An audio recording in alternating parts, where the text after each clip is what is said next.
What's going on, YouTube? Earth Power here with CVH. What's up, guys? And we have the top 8 match between you and Spencer at Mr. Nice Guy Games in Monroeville, PA. Yep.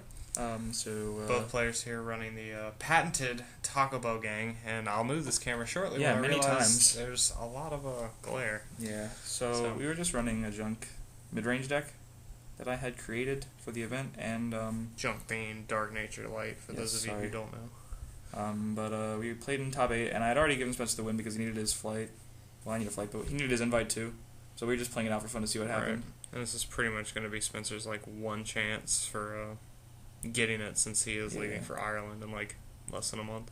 Yep. So, but as you guys may well already know from the Kaijudo channel, Spencer did go all the way and got his invite, second place to Mohammed, and there's Marvin.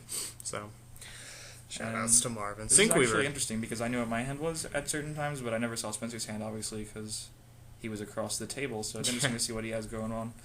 He has a handful of evolutions, and I was lucky enough to open with a pretty good hexproof progression. Unfortunately, I mean, he had to put one Boulder Fist down, which kind of sucks. And, he can't really do anything to my board right now. But Sasha could come down and do some crazy things because he does have Prime on board, and I don't have a Slayer, so I can't really deal with it. Well, now I have a Slayer, but it's too little, too late. So because he could just go into Sasha on Blinder Beetle here and just start breaking shields, and you won't be able to do a whole lot about it. Yeah, and he's debating whether or not he plays another Laws first. There's an argument for that, because then I can't really deal with Prime myself this turn anyway. I don't have any way to tap it and kill it. But he decided to go in.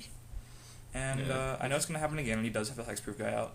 So my only out really is to play my Sasha and go in, even though I definitely can't win this turn. Maybe I can just stave him off. I made a really crucial misplay here in a little bit, which you'll see. I just kind of forgot what the cards did. That happened numerous times because I hadn't played much Kaijudo leading up to the event. No, I'm serious. I just gave this game away, and I almost gave other games away. It was pretty bad. Part of me wonders why.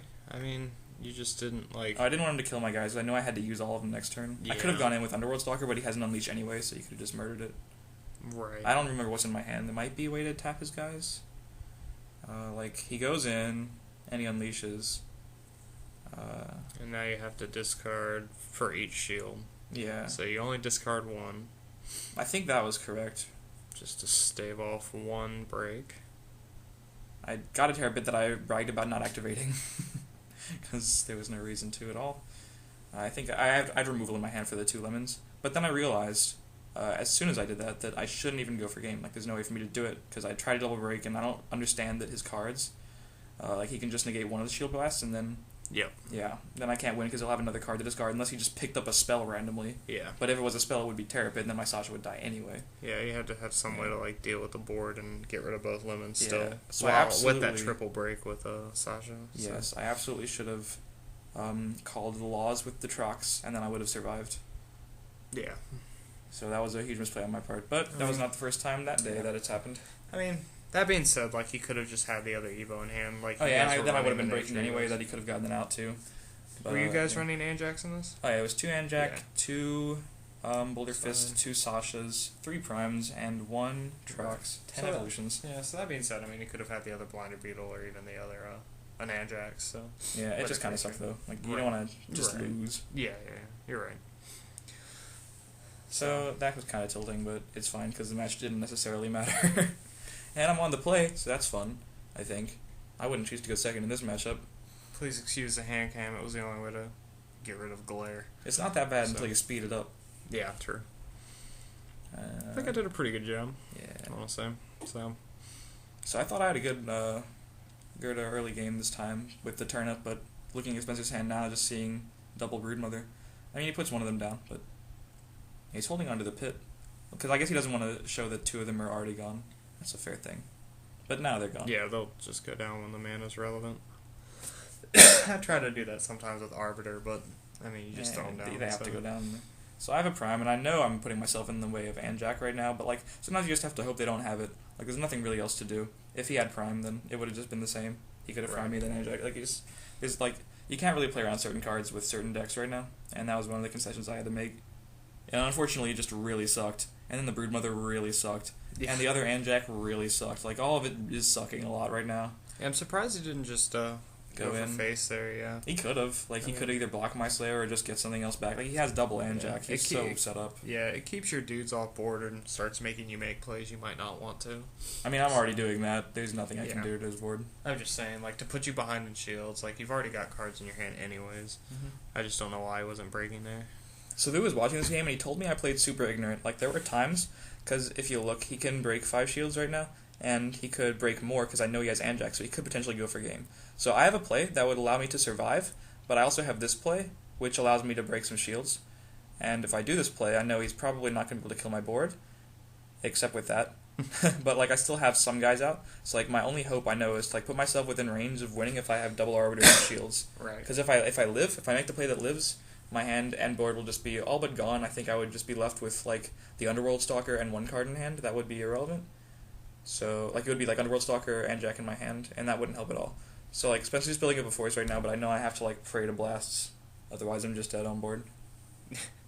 Which it looks like I am, because, he has the other Anjac, he has Boulder Fist now, it's just all kinds of bad. Yeah, when you see yourself getting behind in board states like that, I mean, I can't be mad at you for making these plays, but it is right. Like, you always try to be the most conservative player, but sometimes it's just not going to work out. You have to know when you can play around cards and when you can't. Right, and just set yourself up. You got to look for the end game. You can't look for ways to just survive. You have to look for ways to win. Like, if I had survived that turn, there would be a 0% chance of me winning overall. But if I had, like, made the greedy play, there was, like, a 2% chance that I just have, like, double arbiter down. And, like, he's killing some things, so he can't, like, go for game this turn. So I guess it gives me time to put, like, one more thing on board, maybe. But he does have Boulder Fist, so it's all just going to go to mana. Like, I still have to hope for, like, the nuts, I think.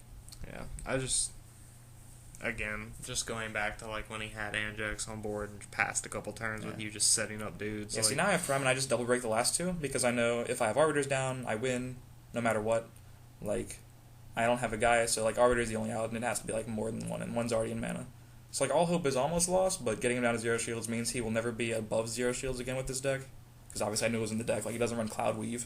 Right. Cloud Weave would have put it in my butt right there, but, you know. And now he just waits for you to top deck meaningless stuff. Yeah, so I play, like, the Stingwing. And here we go. So, like, we need, Arbiter, Pit would do it if I top decked Prime. Double Arbiter would do it if I top decked Prime. Look at all the blockers. Yeah, there's, like, a ton of blockers.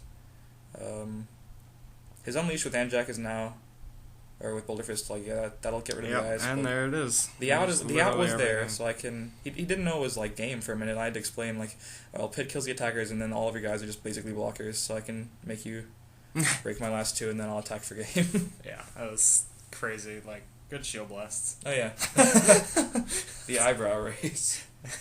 Vu was really upset. He was like, "Yeah, I shouldn't have had that." Yeah, that's Yeah, I mean, it's gonna happen. shield Like, blast for you. Yeah.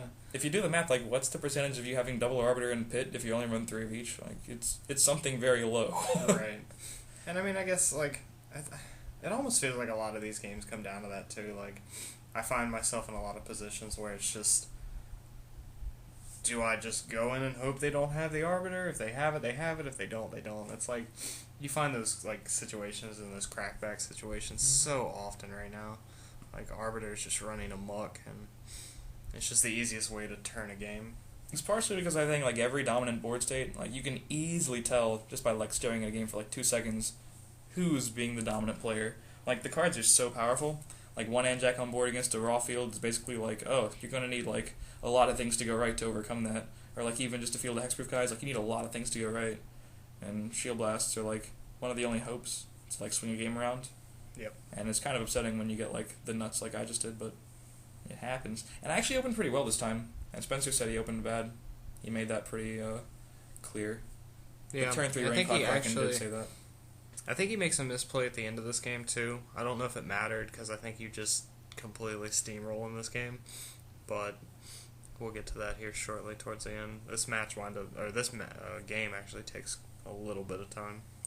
So it's opened up with a pretty ideal progression for me. Just turn up Underworld, Broodmother, like some of the best cards on their respective turns. So I guess to just talk about the deck real quick, why Taco Bell Gang, why Junk mid-range? I thought you were going to ask why the deck name. Well, we saw some guys look like they work at Taco Taco Bell. We can talk about that at the end. We'll talk about that at the end for those of you who want to know. But, like, why, going into this tournament, what made this year your choice. Well, I wanted to run Mesmerize, but I just, like, the Nature Light evolutions are obviously really good. I think Sasha's insane still. And obviously you have Turn Up and, like, we all know why Nature's really good and anything that wants to be aggressive mid-game or have, like, big threats. The Darkness basically because I think Slayer is really powerful and Targusher is your only out against aggro. Like, if they play Conflagration, you have to have Targusher if you're on the draw or you will lose the game instantly. And I don't think other decks have an out to that. You have to, like, I mean, you can, like, Great Claw maybe, but, like, Targusher's insane on turn 3. Right. And I only ran 2, actually, but that was probably a mistake. But I still beat the Rush deck I played against because I did draw it. But it was, like, an insane card. And I just have a bunch of guys. Like, yeah, here they come. It's sped up, so I knew it was going to happen. Spencer's sitting Yeah. on 2 Sachas, so I guess he can, like, try to live. And I mean, he's sitting on, like, Anjax double Kraken, too, so he's got some defense. There's hope for him yet. He Plus needs to the lift the blast. Boulder Fist mana. That's his hope. And that requires keeping Anjac on board.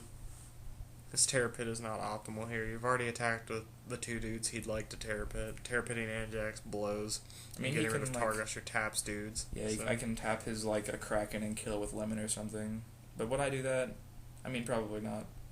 I mean, So it just to doesn't clear really matter, things yeah. off board, I mean. But then you'd be able to, like, crash Anjac. I don't know, it'd be weird, but, like, he doesn't really have another play. He's not gonna... He could pit Lemon. I think that's what he does, yeah. Yeah, just to get it off. That way Sasha can kill something. Yeah, it has to... Yeah, because otherwise it's just over. Yeah, interesting plays here. I mean, I regardless forgot, of I have a Sasha Sasha in my hand, lives- that's what I have. So I'm, like, hoping Targusher lives, and I guess it does, because he doesn't have a way to kill it right now. Yeah, and he's down to 2 shields, too. And I think that's where the misplay comes, is when you play Sasha here and you go to triple break and he just discards 1 card and only breaks 1 shield. Yeah, that wasn't like a misplay, that was just like him accidentally cheating. 'Cause, Yeah. you know, you just assume. Yeah. With only 2 shields left, it's kind of hard. Sorry about that. That was my foot. I also think Spencer might have thought Sasha was a double breaker. Oh, It's yeah. easy to forget. Hopefully he didn't think that throughout the day. So Rude Mother hasn't whiffed this match, so small miracles. And now I think I have game because Yeah, I think Sasha you can't stop everything, right? Yeah, you wind up going for it here because he has to block the Sasha, which is weird. I don't know why he just didn't block the Sasha. Yeah. Like, I think that's why he thought he could discard 1, because I think the optimal play was to just block 1. So he discards 1 card and breaks 1 shield. And, like, when I was thinking about it, I was like, it didn't make a difference anyway because he couldn't, like, come back. But he does have another Sasha in his hand, so maybe it would have made things a little more interesting. Yeah. But that's, like, kind of how I threw away game 1, too. Right. I don't know, we just weren't playing optimally this match. And I mean, regardless, there's no way he can go for game next turn unless he gets the Evo. So, which He I does, don't think right? I don't think he gets now. He's got another Sasha. Oh, yeah, he has a Sasha, but like, with now no unleashed, shields. so... Yeah, with no shields, it doesn't matter at all. Yeah, so I would have won, yeah. So you win this game regardless. And I now mentioned to Spencer, and that's his concerned face about, oh, I screwed up. Yes. I'll move on to top 4 now. Then I win and lose at the same time. Yep. For, like, the 3rd time in the top 8 of a KMC. And we say Peach, and that's it. Yep. So the Taco Bell gang? Taco Bell gang, give these people where this deck name spawned from. So this was, like, Friday night, right? Yeah, we were driving, we stopped at a gas station. Yeah, this was, like, way late at night, too, because we had stopped in D.C., had dinner with Spencer, and we, like, kept driving. Roughly 11 or... It was, like, past midnight. Yeah, it has to be. Like, we were just fucking tired. Excuse my language. This is the buttcast now. We're just going in. But, like, we were driving so late, and, like, we woke up and we went to, like, this rest stop because we were all parched. Because Sean's car didn't have air conditioning, and we were just sweating bullets back there. So, like... There was these shady characters, like 2 cars just parked in, like, the corner of the 7-Eleven parking lot or wherever we were. I don't even know if it was it might have been a Sheetz or something. But, like, they were just, like, all dressed in the same shirts. Like, they were polos with, like, little logos on them. It's like, what's going on there? And Spencer turns to me, he's like, it's a Taco Bell gang, man. Like, it's because they all looked like they worked at Taco Bell. They probably just all worked at, like, another fast food place, but it was hilarious. And then we got in the car, we laughed about it, and... And then the next day... Because he's like, what do we call this deck on our deck sheet? And I was like, I'm just calling it, like, Light Dark Nature Mid-Range. And he's like, that's lame. We should come up with a new... No, I guess he said that before. And then, like, we got back in the car, and I was like, oh, should we just call it the Taco Bell Gang? Because of all the evolutions. And they're all, like, part of a gang. And the Taco Bell Gang is hilarious. And then you and Sean decided to name your deck the same. Yeah, because we thought it'd be funny as well. Unfortunately, he put on KaijudoChannel.com, like, the actual decks, so they were... So they're not all just actually confusing. But you'll see in the title above and the finals versus Muhammad and Spencer coming up here in a day or two, the deck name will be thus in the title. So The Taco Bell Gang mirror match. Taco Bell Gang. Alright guys, well, we hope you enjoyed. We did. Check out the social links below. We'll try to get back to some more narrated matches here in the future. Stay tuned for KMC top decks as we feature them in more narrated matches here in the future. And hopefully we'll see you next time. Peach. Peach.